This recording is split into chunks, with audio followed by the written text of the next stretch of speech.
Bien, amigos de Radio Caracas Radio, lo mejor este viernes 16 de noviembre del año 2018, todo el equipo que trabaja para ustedes a partir de esta hora los saluda, variada y abundante información que compartir y analizar, como es costumbre, la tarde de hoy, su preocupación por el respeto al Estado de Derecho, a la institucionalidad y las reiteradas violaciones de derechos humanos en Venezuela, expresó el presidente de Costa Rica, Carlos Alvarado, en el marco de la cumbre iberoamericana que se celebra en Guatemala.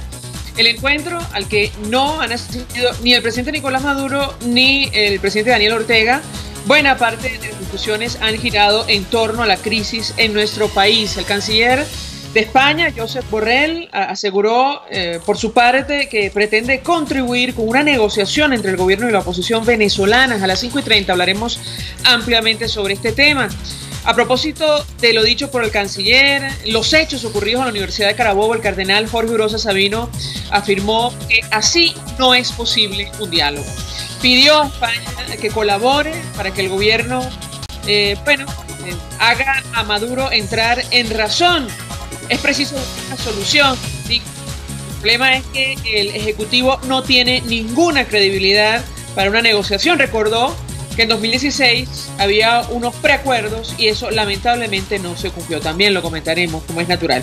Varios datos: 75% de las empresas del Estado en los sectores agroalimentarios, hidrocarburos, minería y servicios públicos tiene denuncia de corrupción o malas prácticas, según informe presentado hoy por Transparencia Venezuela. Además, llegó a Colombia en misión humanitaria el buque hospital norteamericano USN Comfort para atender a los más vulnerables, incluyendo migrantes venezolanos. Extraoficialmente trascendió, según periodistas y portales informativos, que habría sido detenido el anterior director del SEBIN, Gustavo González López. El gobierno todavía no ha confirmado esta noticia. Y el periodismo que se hace en Venezuela continúa cosechando reconocimientos. Le tocó el turno otra vez al portal web Efecto Cocuyo recibir el premio de medios digitales otorgado por la Asociación Mundial de Periódicos y Editores de Noticias por su trabajo conjunto con El Tiempo de Bogotá, titulado Venezuela la fuga. Esto es Conexión 750, comenzamos.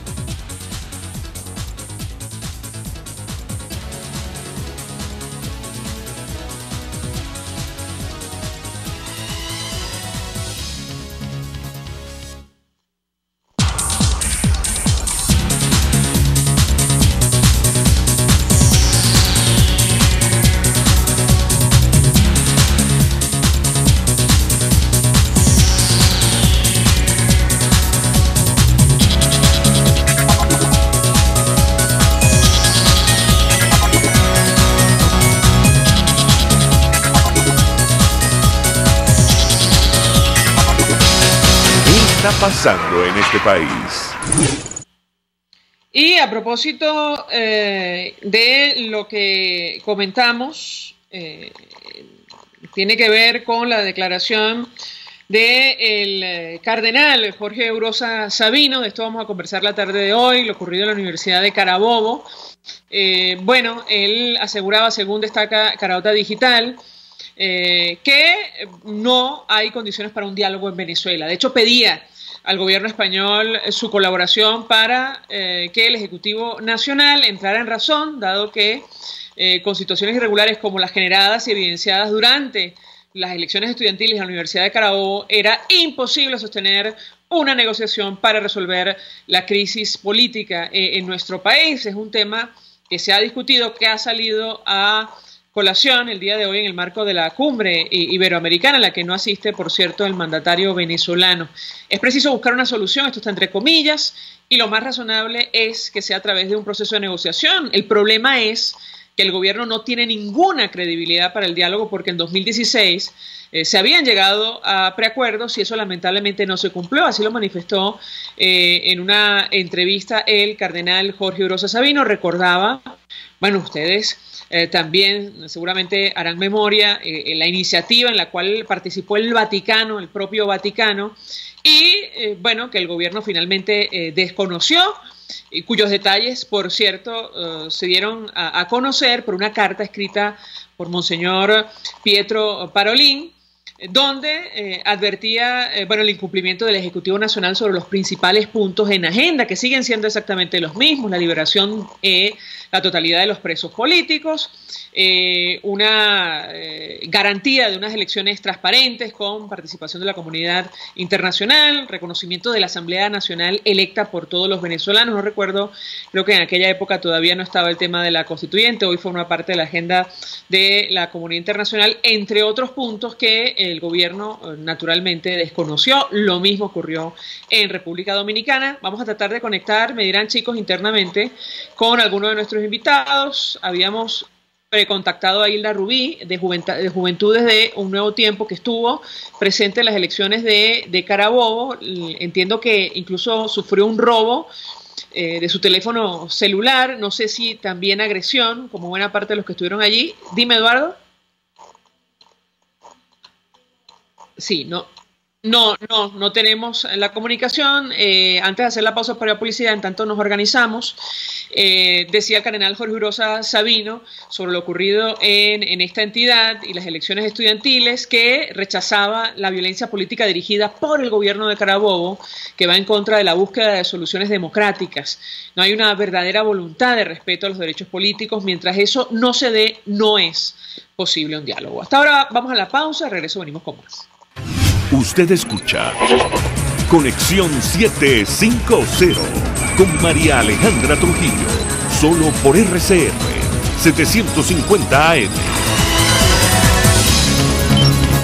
Puedes seguirnos en nuestras redes sociales, en Twitter, @RCR750, la radio que se ve. Mensaje del ingeniero Ramón López, vicepresidente del Colegio de Ingenieros de Venezuela. Apreciado colega ingeniero, arquitecto y profesional afín, el sistema de salud venezolano no presta la atención requerida y la altísima inflación encarece notoriamente este servicio. Es por ello que el Fondo de Previsión Social del CIP te ofrece un servicio de salud seguro, confiable y accesible, con amplia cobertura. Para mayor información visita el portal www.cib.net.be. Colegio de Ingenieros de Venezuela, construyendo futuro. Para tus celebraciones privadas, familiares, laborales o de graduación, te recomiendo el restaurante Long Low. Acércate y pide tu presupuesto y ponle música, decoración, pasapalos, comida y más a tu celebración. Acércate y coordina para que tu celebración sea inolvidable y degustes exquisitos platos nacionales e internacionales. Avenida Teresa de la Parra en Santa Mónica, calle Rufino Blanco Fombona, a la derecha después del centro comercial. Bar Restaurante Long Low, poquito, pero sabroso.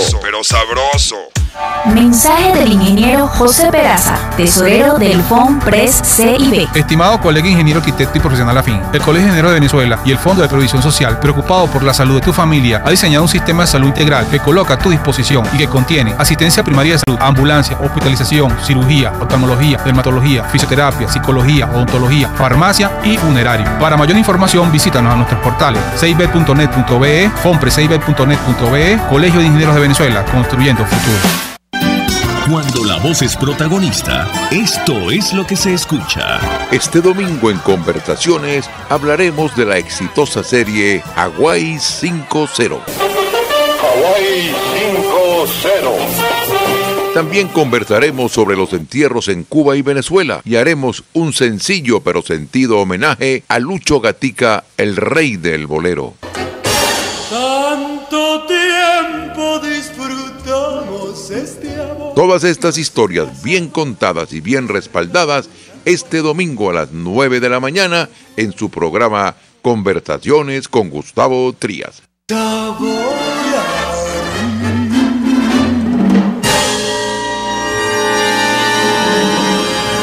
Por RCR 750 AM.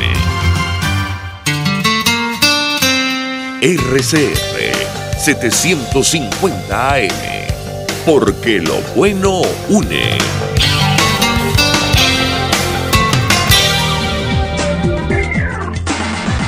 Un espacio para debatir las ideas de libertad y las mejores prácticas para su instrumentación en la sociedad venezolana. Y una de las consecuencias también que produjo la dolarización fue en las remesas. La gente, cuando se fue de Ecuador, producto de las malas políticas que allí existían, fueron migrando, igual que nos está pasando a nosotros en Venezuela.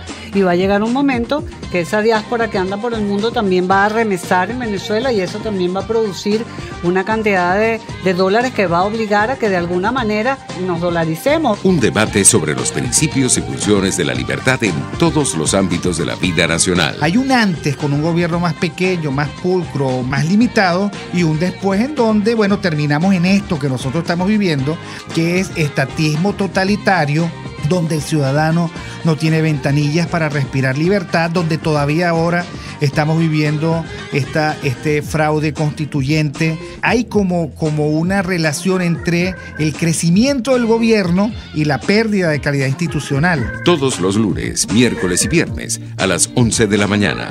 Aquí se habla libertad. Con Rocío Guijarro y Víctor Maldonado. Solo por RCR 750 AM y rcr.tv. En Twitter y Periscope, @RCR750. La radio que se ve. El poder de la comunicación en tus manos. Conexión 750 con María Alejandra Trujillo. Solo por RCR 750 AM. Continuamos, amigos, en Conexión 750 y saludamos en la línea telefónica al padre jesuita Arturo Peraza, vicerrector de la extensión de la Universidad Católica Andrés Bello en Guayana. Como siempre, padre, 1.000.000 de gracias por atendernos. Muy buenas tardes. María Alejandra, un gran saludo a toda la gente de RCR. Pues mucho interés de conversar con usted acerca de estas declaraciones que ofrecía el cardenal Jorge Urosa Sabino. Sabe usted, se celebra Cumbre Iberoamericana en Guatemala, el tema Venezuela, bueno, se ha discutido prácticamente en todos los foros y por parte de los asistentes, tomando en cuenta el impacto que ha tenido esa crisis para la región, ha salido otra vez el tema de la negociación, o al menos así lo destacaba el canciller de España, Josep Borrell. En respuesta a este tipo de iniciativas, el cardenal Jorge Urosa Sabino recordaba, bueno, lo ocurrido en 2016. Él decía, y haciendo referencia a lo ocurrido en la Universidad de Carabobo, que en las actuales condiciones era muy difícil hablar de diálogo en nuestro país, tomando en cuenta, entre otras cosas, esa experiencia donde participó activamente el Vaticano, y nos gustaría mucho conocer su opinión en torno a este tema. Lo escuchamos. Mira, María Alejandra, cuando se está hablando de ese tema del diálogo, es bueno volver a recordar las 4 condiciones que estableció el cardenal Parolin en aquella carta como necesarias para que pudiera haber un diálogo serio, en donde entre los temas fundamentales estaba la libertad de los presos políticos, el hecho de que efectivamente se den elecciones que sean libres, equitativas y justas, la necesidad de que se restablezca la institucionalidad dentro de Venezuela, al menos recuerdo esas 3 como elementos fundamentales para poder hablar de un diálogo. Nada de esas cuestiones se han cumplido, como tú dices, elementos como los ocurridos en la Universidad de Carabobo, que no es solamente este intento abrupto de tomar unas elecciones estudiantiles, que por cierto me parece hasta triste que ya el gobierno ni siquiera pueda entender que la democracia estudiantil ya no es solamente la democracia del país, ya no son solamente las instituciones que no las están teniendo, sino que incluso intenta intervenir instancias básicas como son las representaciones estudiantil, a pesar de que el 85% del cuerpo de estudiantes se pronunció en la dirección que ellos desearon. Ellos intentan intervenir, además de la violencia que intentaron generar. Debo recordar al estudiante de la Universidad de Carabobo que fue asesinado. Esos son un conjunto de datos que nos están diciendo que en vez de ayudar en la creación de las condiciones, como dijo el señor cardenal, lo que se está haciendo es empeorando ese conjunto de condiciones. En todo caso, yo sí creo en el diálogo, pero en el diálogo que tiene condiciones claramente cumplidas para evitar el escenario de invitar a un diálogo que simplemente se constituya en un mecanismo de frustración. Mecanismo que también han utilizado, por ejemplo, en Nicaragua. Yo quiero recordar que también la Iglesia Católica se vinculó a una estructura de diálogo en Nicaragua para salir frente al problema, y la misma Iglesia Católica decidió que no podía continuar. Las mismas razones por las cuales el cardenal Parolin, en el caso venezolano, como secretario de Estado, dijo no es posible continuar en Venezuela. Ahora, en su opinión, ¿de qué escenario estamos entonces, padre? ¿Por qué el gobierno, como ha dicho el cardenal, no da muestras de tener la más mínima intención de permitir una transición a la democracia? Lo escuchamos. Bueno, En principio porque este no es un gobierno democrático. No veo por qué un gobierno no democrático de carácter dictatorial tendría interés en hacer una transición hacia un gobierno democrático. En realidad, esto no se trata de un grupo de gente que tiene alguna pretensión de que en Venezuela se establezca una democracia en donde el pueblo gobierna o el pueblo determine su destino, sino que simplemente hay un conjunto de intereses económicos. Eso es una cosa que se hace evidente en la zona de Guayana cuando tú te estás enfrentando a temas como el arco minero, en donde hay una distribución por parte de los militares de un conjunto de riquezas con base a un extractivismo destructivo que incluso está acabando con nuestra naturaleza, y ellos no están dispuestos a que sobre esto haya ni supervisión, ni control, ni ningún tipo de gestión sobre este tema. Como está pasando sobre el arco minero, está pasando sobre el sistema petrolero. Como nos estamos dando cuenta, la industria petrolera ha quedado totalmente destruida. Si hubiera un mínimo de democracia, se empieza a ejercer un mínimo de control que ninguno de los agentes políticos económicos de este momento de la oligarquía gobernante tiene interés que se ejerza. Por tanto, no debe haber interés en ninguna transición porque eventualmente van a quedar imputados por un conjunto de delitos, no solamente en materia de derechos humanos, que ya hemos citado, sino que también van a quedar imputados por una cantidad de delitos vinculados a elementos de corrupción. Ahora, padre, ¿qué hacer frente a un escenario de esta naturaleza donde, como lo vimos en Carabobo, el gobierno no está dispuesto a respetar ni siquiera un proceso comicial interno de las universidades? Mira, yo creo que los estudiantes de Carabobo y en general el movimiento estudiantil sigue dando la pauta de qué es lo que hay que hacer. En vez de lamentar, abstenerse, los muchachos lanzaron sus elecciones, eligieron a su representante y el representante fue proclamado y ellos tendrán que defender esa proclamación, justamente por base a que él habla en nombre del 85% de los electores que votaron. Y el gobierno en este tipo de cosas puede declarar misa respecto a que ellos reconocen a un supuesto ganador que solamente tiene el 15%, por eso me parece tanto el caso de Maduro, pero bueno, pasemos la página. El único punto que quiero señalar es que los estudiantes hacen respetar su voluntad, votan y logran una victoria. Y eso es lo que nosotros tenemos que seguir optando como camino, es decir, una sociedad civil que se entera por sí misma y resiste a estas tendencias que tratan de suprimir la libertad de los ciudadanos. Se hace en esos ámbitos civiles en donde está ocurriendo, en las representaciones estudiantiles, en la representación estudiantil, o se puede dar en los ámbitos de los sindicatos, se puede dar en los ámbitos de los gremios, se puede dar en los ámbitos en donde los ciudadanos tenemos participación directa. Y eso va logrando que progresivamente tengamos mecanismos para enfrentar este gobierno que no es más que una tiranía dictatorial. Ahora, ¿en qué contexto cree usted países como España, o al menos en este caso el canciller, piensan que puede haber una rendija para la negociación entonces? Mira, yo creo que el juego de la negociación, insisto, solo es necesario. Yo no es que no creo que la negociación no sea necesaria. La negociación es absolutamente necesaria, pero tiene que ser negociación. Y eso supone que se den las condiciones. Yo imagino que en el fondo, más bien lo que hay es un ejercicio de grupos interesados que tratan de mantener el status quo del caso venezolano porque tienen intereses económicos y políticos que los llevan a tratar de mantener el status quo y tratan de ocultarlo bajo la figura de la palabra negociación, como se hizo en el año 2016, y se pretende hacer ahorita, o como insisto, se intentó hacer en el caso de Nicaragua. Yo creo que lo que nosotros tenemos que hacer es decir, sí, negociación, pero cumpliendo las condiciones necesarias para que haya una negociación que nos lleve a un proceso democrático verdadero. Y lo que no se puede negociar es la finalidad democrática de ese proceso, de que efectivamente la gente consiga una solución democrática en donde haya elecciones justas, equitativas y libres. Y eso tiene las condiciones que ha propuesto la Iglesia Católica ya desde el año 2016.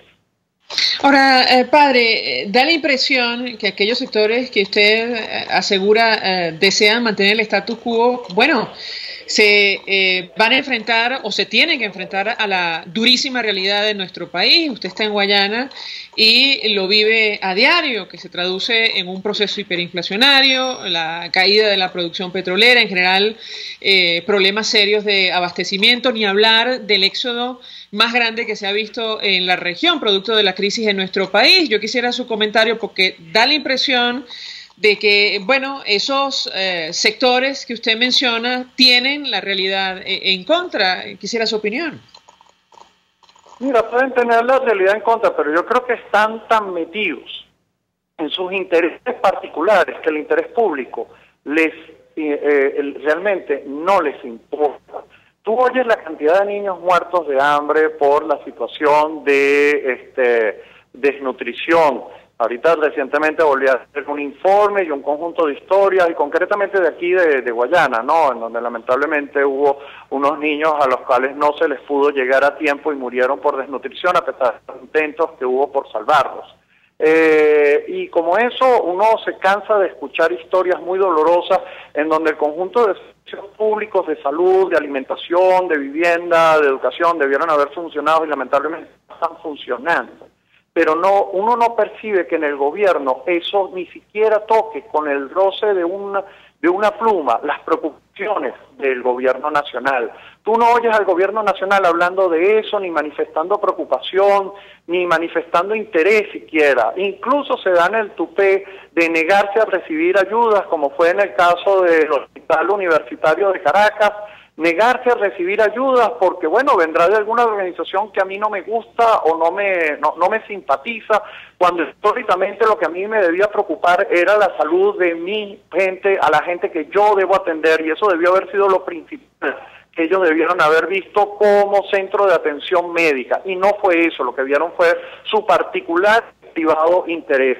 Y lamentablemente cuando tú ves ese privado interés como método, entonces ¿qué es lo que ellos les interesa? Bueno, que están pudiendo sacar oro y que tienen unos grupos de seguridad en cada una de las zonas, en ese conjunto de minas, que ya ni siquiera están hacia el fondo, sino que si tú vas por la vía principal hacia la vía de Santa Elena de Guayaquil, te los consigues en plena vía. O sea, la mina no es que está oculta, no es que hay que ir kilómetros hacia adentro para encontrar, sino que está en plena vía. Y la Guardia Nacional tolera eso, y el Ejército tolera la situación, y permite que grupos armados irregulares controlen la situación, y además consigues con que el ministro de la Defensa le pide por favor que no se hagan presentes. Yo no conocía esos términos en los militares, parece que ellos sí están muy preocupados por dialogar con los grupos irregulares y pedirles favor, no ejercer el control público que a ellos les corresponde como Fuerza Armada. Todo este conjunto de cosas nos está diciendo que no hay interés por lo público, sino meramente por su economía particular y privada. Y que bueno, se están beneficiando en ello, y por eso no les preocupa lo que le sucede a la gente, sino lo que le sucede a sus bolsillos. Ahora, padre, usted nos decía que ha venido trabajando en el terreno con información sobre el impacto de la crisis humanitaria. ¿Qué puede compartir con nosotros al respecto, al menos a propósito de lo que está ocurriendo en Guayana? Mira, lo que te puedo decir de la zona de Guayana es que primero al personal que trabaja en las empresas básicas no se les ha prácticamente dado nada, no se les ha reconocido tabuladores, no han recibido los BEFA, es decir, todas las bonificaciones de este año. Eso ha creado una crisis muy importante en la región, porque tú sabes que lo que se hace en términos de las empresas básicas repercute no solo en las empresas básicas, sino que repercute aguas abajo, es decir, las otras empresas que dependen también de este elemento de producción se ven afectadas por la misma situación. Entonces, claro, tú consigues con que muchos empleados en este momento están sufriendo situaciones de hambre.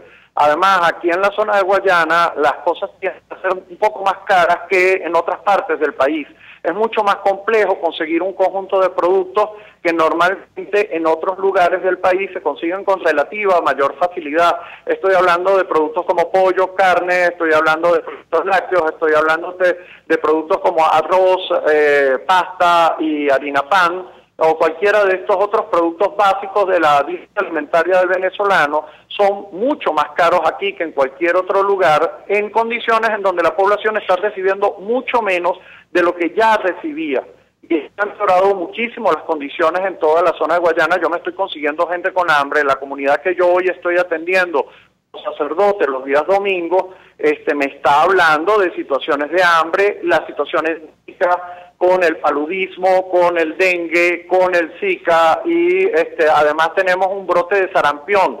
De hecho, ha habido procesos de vacunación en algunos lugares de Puerto Ordaz por sarampión, pero no están vacunando justamente en donde están ocurriendo los brotes y hemos tenido personas muertas en virtud de ese tipo de situación.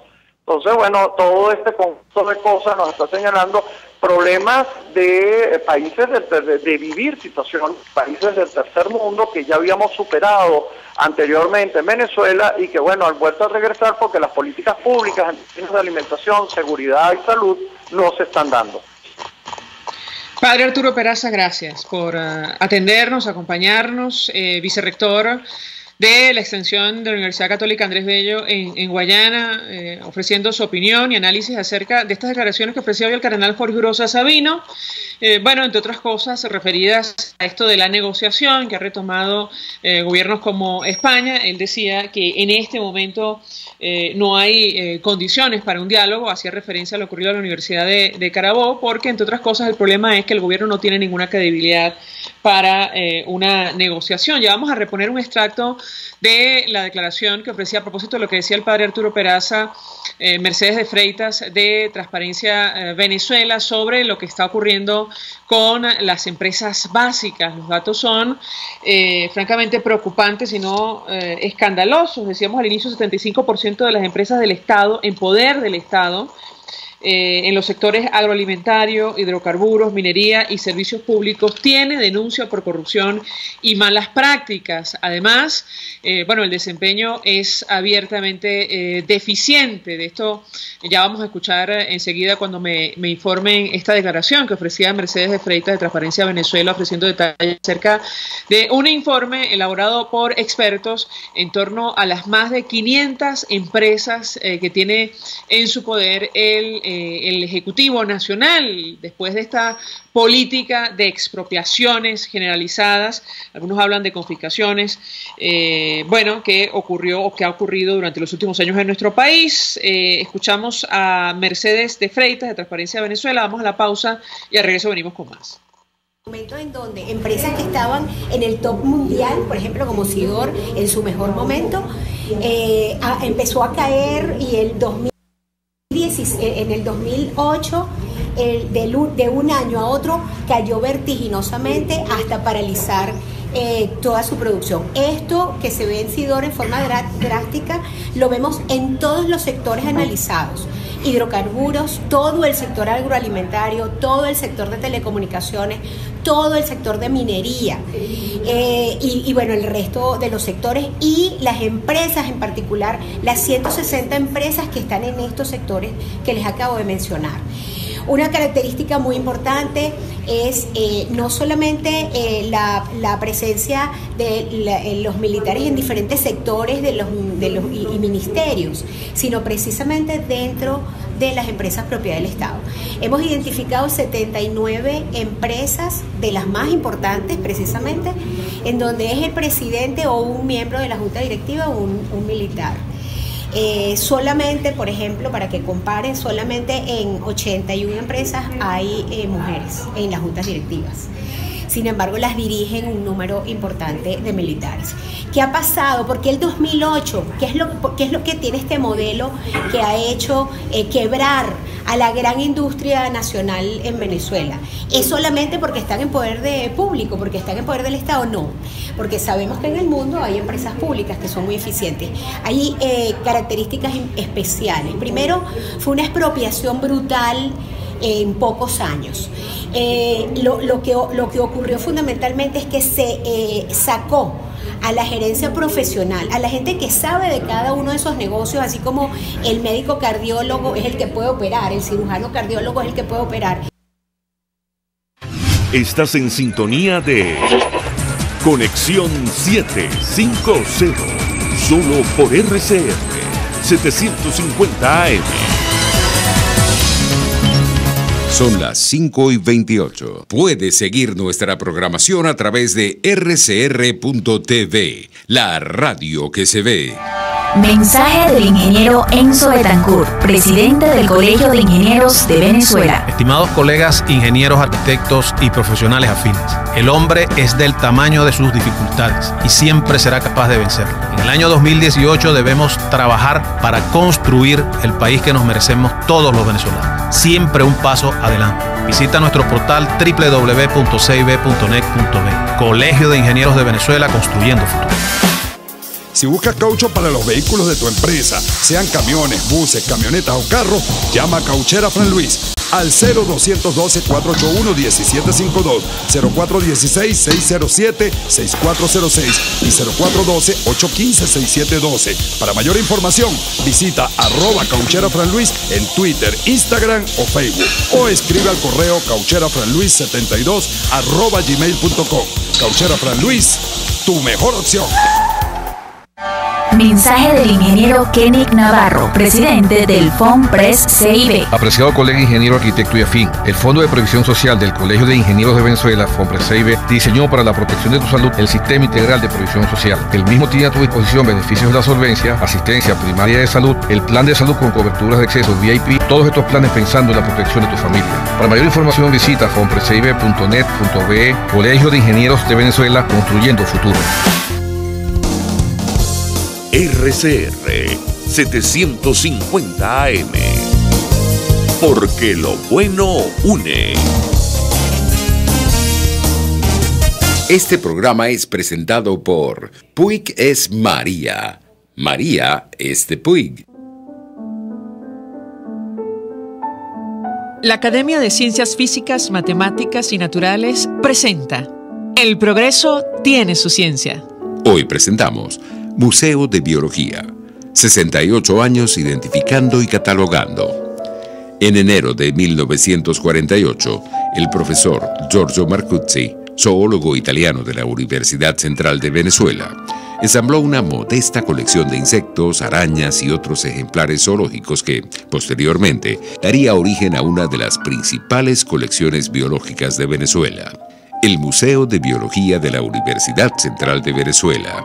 A la iniciativa de Marcuzzi se le sumaron el profesor Hannis Rasenis y el bachiller Hannis Rose, quienes obtuvieron más de 3.500 ejemplares zoológicos del Parque Nacional Henri Pittier, una muestra de considerable tamaño que ameritaba la fundación de un museo. Se fundó entonces el Museo de Biología en 1949 con la misión de colectar y preservar muestras de fauna y flora venezolana con fines científicos, docentes y divulgativos.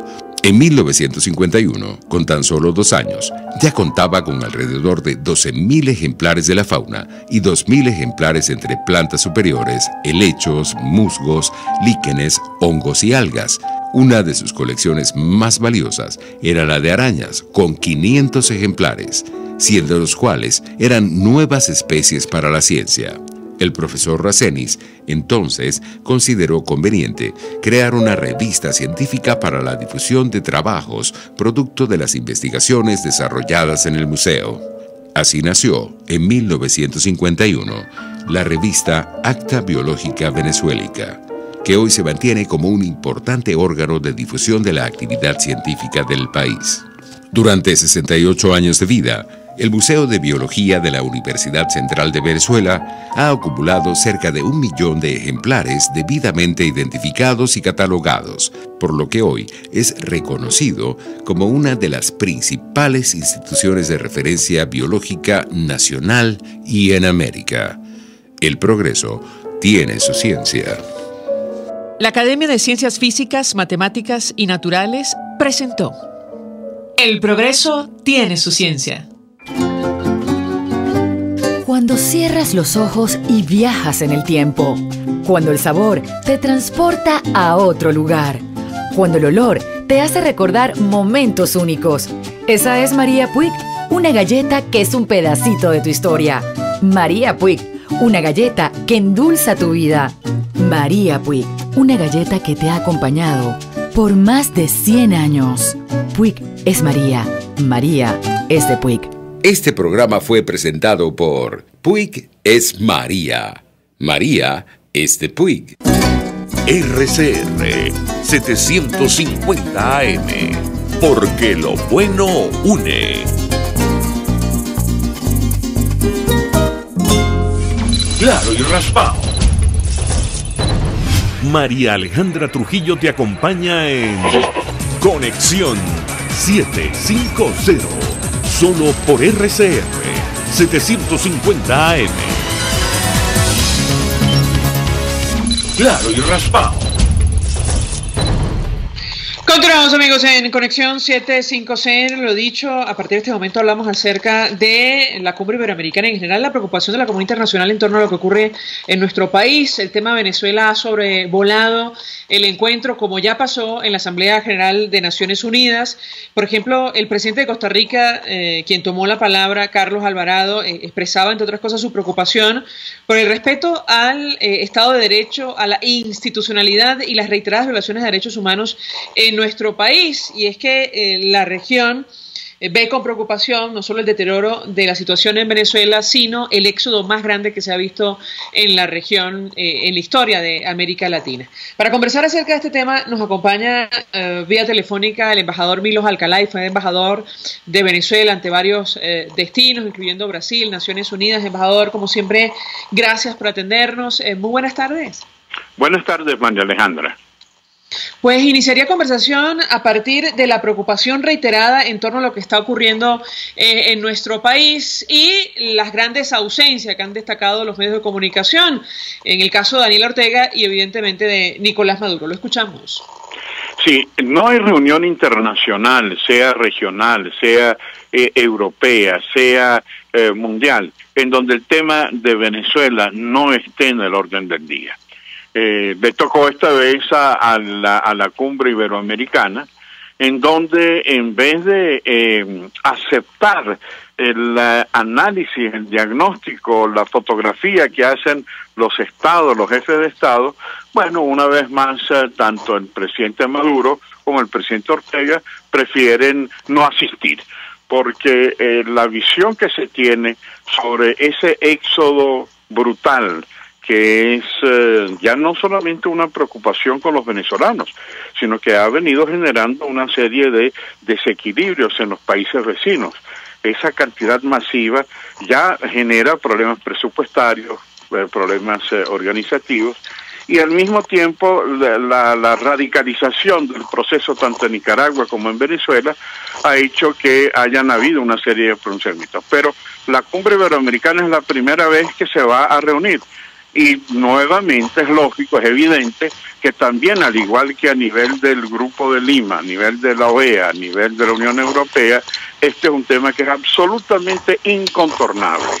Ya se ha anunciado que habrá una reunión entre la Unión Europea y la OEA y se va a tratar también el tema de Venezuela, el tema de Nicaragua, que se ha convertido en un dolor de cabeza para los países, no solamente del hemisferio, sino del mundo. Embajador, si me permite, tenemos un extracto de la intervención del presidente de Costa Rica. No fue el único que se refirió a Venezuela, pero Carlos Alvarado hacía referencia justamente a las reiteradas violaciones de derechos humanos, entre otros temas que generan preocupación en la región. Lo escuchamos y yo quisiera su comentario.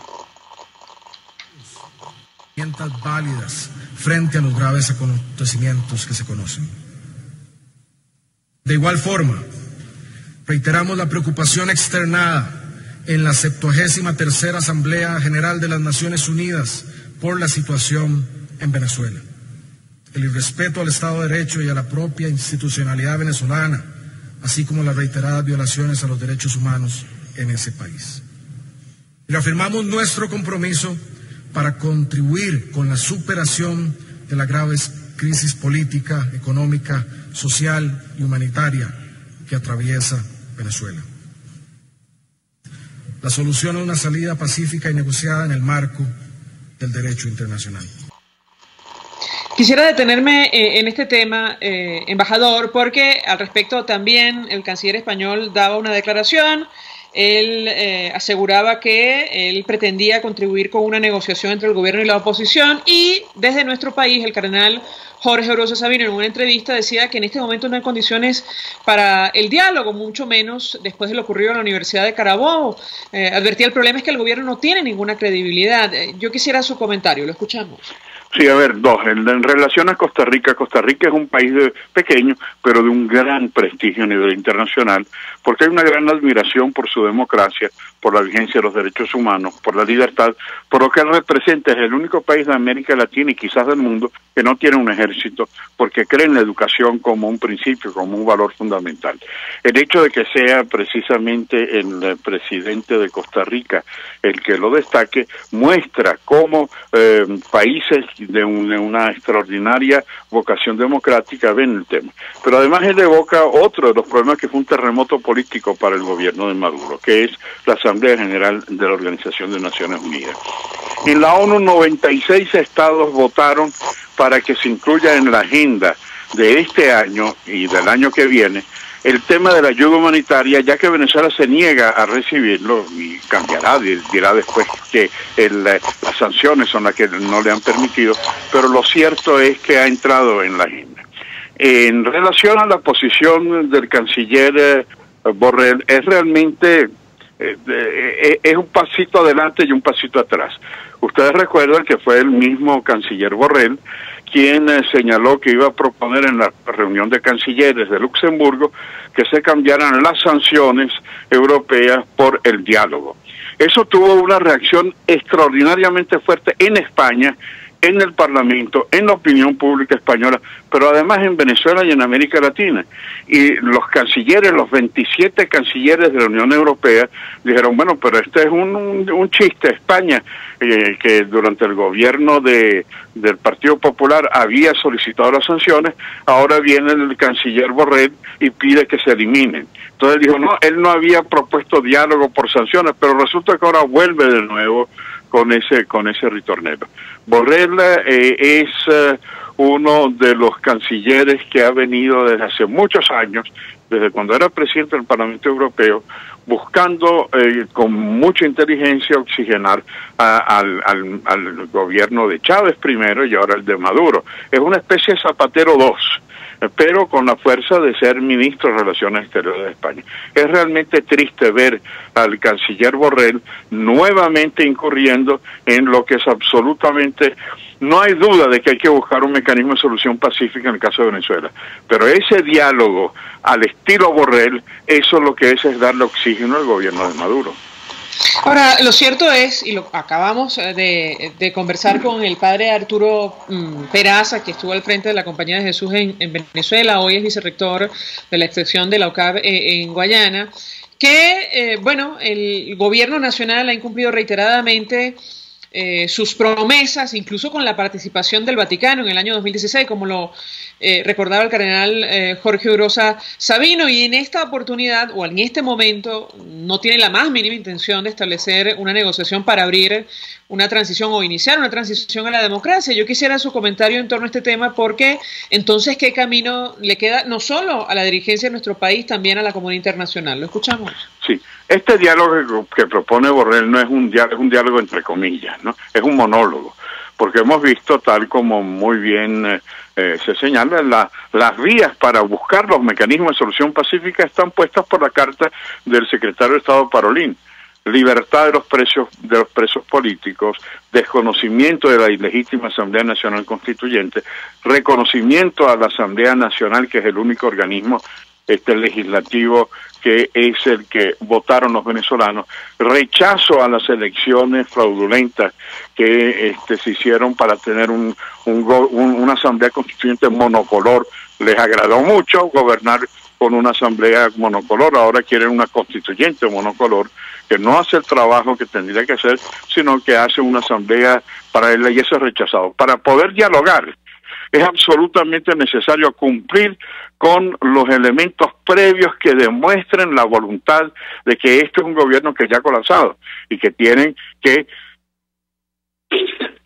prepararse para la transición, para que un nuevo gobierno asuma, ya que este gobierno en 20 años lo que ha demostrado es cómo convertir al país más rico de América Latina en el país más pobre, con el colapso de sus instituciones económicas, políticas, sociales y éticas. Embajador, ¿por qué cree usted entonces que el canciller Borrell sacó a colación en una entrevista aquello del 10 de enero que tanta revolución o tantas reacciones ha generado en nuestro país, incluyendo un acuerdo reciente de la Asamblea Nacional Venezolana? Para mí esa es una pregunta que yo me hacía. ¿Cómo es posible que el efecto boomerang de la propuesta de Borrell en Luxemburgo viniera con eso? Y la respuesta que me daba son los pequeños pasos de la oxigenación. Es decir, el gobierno que es desconocido por la comunidad internacional, el gobierno de Maduro que es desconocido por la Asamblea Nacional, por el Tribunal Supremo de Justicia legítimo que está en el exterior, por la inmensa mayoría de los venezolanos, Borrell lo que dice es, bueno, es un gobierno legítimo hasta el 10 de enero. No es que dice a partir del 10 de enero no será legítimo, sino que es legítimo hasta el 10 de enero. Y sabemos que este es un gobierno que arranca toda su dimensión con la ilegalidad y la ilegitimidad. Y al llegar al 10 de enero, si no hay una oposición, le buscarán también otro mecanismo de oxigenación. 3 meses más, hay que buscar el grupo de contacto, hay que buscar el diálogo, hay que buscar la solución de los venezolanos. Y lamentablemente hay gente que se presta a ese juego en algunos sectores de la oposición para que el 10 de enero busquen que sea el 10 de junio y el 10 de junio otros 6 meses hasta el 10 de noviembre del 2019 hasta el 2020 y así sucesivamente. Es decir, creo que eso no es que el Borrell ha dicho, es que no vamos a reconocer ningún gobierno después del 10, sino que para mí es nuevamente ese juego tan característico de Zapatero y ahora de Borrell de darle más oxígeno al gobierno de Maduro. Ahora, hay figuras, embajador, que han sido francamente duras con este acuerdo de la Asamblea Nacional. Concretamente, el también embajador Diego Arria lo calificaba como una capitulación, un error del Parlamento venezolano. ¿Qué opina usted? Bueno, yo lo que diría es que lo importante de esta votación es que quedó muy claro que el señor Zapatero no puede ser facilitador. Independientemente de que algunos no hayan votado por esa resolución, la mayoría de la Asamblea Nacional, y en democracia es la mayoría la que prevalece, ha señalado que Zapatero no puede ser facilitador. Zapatero era como el muñeco porfiado, ese que uno golpea y se vuelve a levantar. Lo propuso primero la UNASUR del ALBA y fracasó en su intento de diálogo y nuevamente aparece. Se propuso la iglesia, de repente aparece Zapatero como si fuera de la iglesia, también sentado allí. La iglesia se retira, pero Zapatero no. Vuelve a aparecer en República Dominicana, vuelve a aparecer de nuevo. Entonces uno dice, pero bueno, pero este señor, ¿quién le ha dado a él, además de lo fracasado que ha sido su misión, de continuar siendo facilitador? Y la Asamblea Nacional en su votación es lamentable que no haya sido unánime la declaración de que no es la persona para ser facilitador. Sin embargo, quedó muy clara. La mayoría de los parlamentarios venezolanos dicen, señor Zapatero, usted no puede ser facilitador. Y para ser negociador o facilitador o tener un papel tiene que ser reconocido por ambas partes. Una de las partes lo rechaza. Finalmente, embajador, hoy publica The Washington Post un artículo de opinión del secretario general de la OEA, Luis Almagro, que se titula "La Corte Penal Internacional debe investigar los crímenes de Maduro en Venezuela", así lo titula. Él asegura que a menudo se pregunta si sería importante para las víctimas de la dictadura, dice el secretario general de la OEA, en Venezuela, que la Corte Penal no existiera. Él decía, me temo que no lo haría. Pero si la Corte actuara de acuerdo a su mandato, sin ceder a los compromisos y presiones políticas, podría tener un impacto positivo para los millones de personas que han huido del hambre y la enfermedad y para los que han sido objeto de persecución. ¿Qué opina usted en torno a esta reflexión, sobre la cual insiste, por cierto, el secretario general de la OEA? Sí, el secretario general es de una lucidez internacional extraordinaria y un hombre pegado a los principios, a los valores de la democracia y de la justicia. El Tribunal Penal Internacional, desde su fundación a través del Tratado de Roma, es la primera vez que 8 estados partes, le exigen a la fiscal que se pronuncie sobre el caso de violaciones de lesa humanidad. basado en el informe del Alto Comisionado de Naciones Unidas de los Derechos Humanos, basado en un informe de expertos de la OEA, basados en más de 2 decenas de demandas introducidas en las que se argumenta todo lo que ha sido las violaciones de la lesa humanidad. Aquí no hay una limpieza étnica como en Ruanda, pero hay una limpieza política, un apartheid político. Todo aquel que no está con el gobierno, pues tiene, al no tener las posibilidades de sobrevivir, se va hacia los otros países. La forma en que se expulsaron a los colombianos en la frontera, los atropellos que se realizan diariamente contra los manifestantes, es el que ha generado unas violaciones de lesa humanidad. Y los insultos que los altos voceros del gobierno hacen se parece mucho a lo de Ruanda, a los insultos que hacían hacia otras minorías étnicas. En el caso, insisto, en Venezuela no son minorías étnicas, pero sí una visión de limpieza política. Todo el que no está con el proceso de la revolución tiene que ser aplastado, acabado, a veces la pérdida de la vida y, la expulsión de la propia patria para tener que crear condiciones en otros países del mundo que no tienen por qué estar soportando la carga, teniendo un país tan rico, tan próspero, tan lleno de posibilidades, no solamente humanas, que es lo más importante, sino también naturales, petróleo, oro, diamante, bauxita, agua, todas las condiciones para poder llevar adelante, y que este gobierno durante 20 años no ha sabido cómo darle respuesta a los venezolanos, sino violaciones de lesa humanidad. De manera que el Tribunal Penal Internacional quizás lo único que diría es que no es una acción inmediata, pero los delitos no prescriben. Y hemos visto en la reciente historia del Tribunal Penal Internacional, que una vez que dejan el poder, y lo van a dejar, no te quepa la menor duda, esos delitos no prescriben. Gracias, embajador Milos Alcalá, y como siempre, por atendernos y acompañarnos. Vamos a la pausa. Al regreso venimos con más. Gracias a ti, María Alejandra. Escuchamos Conexión 750, solo por RCR 750 AM.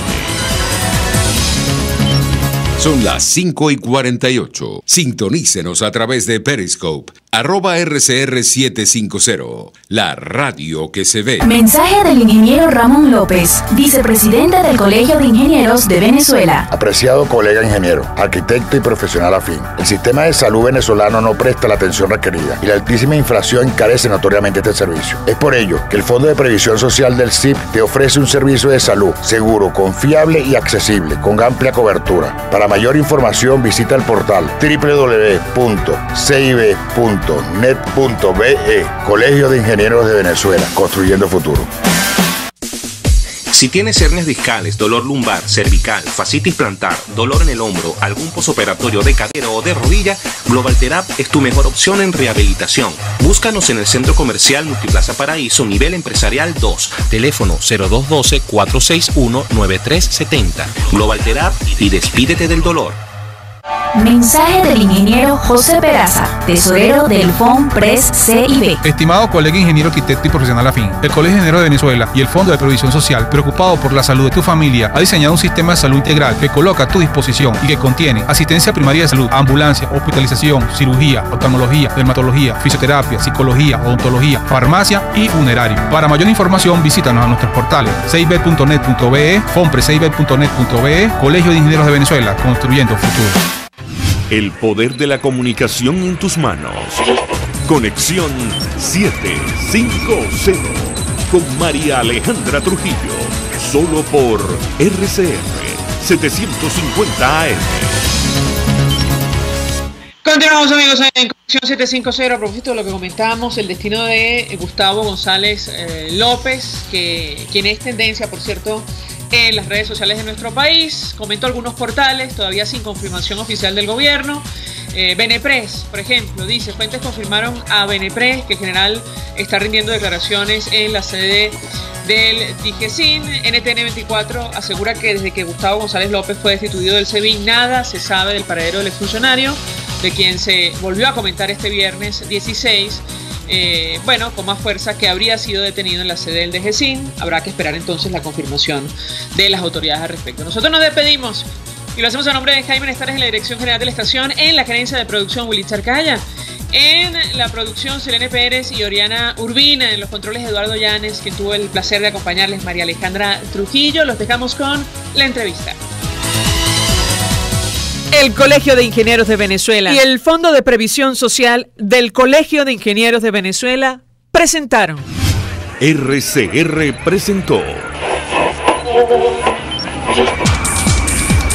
Conexión 750 con María Alejandra Trujillo, solo por RCR 750 AM.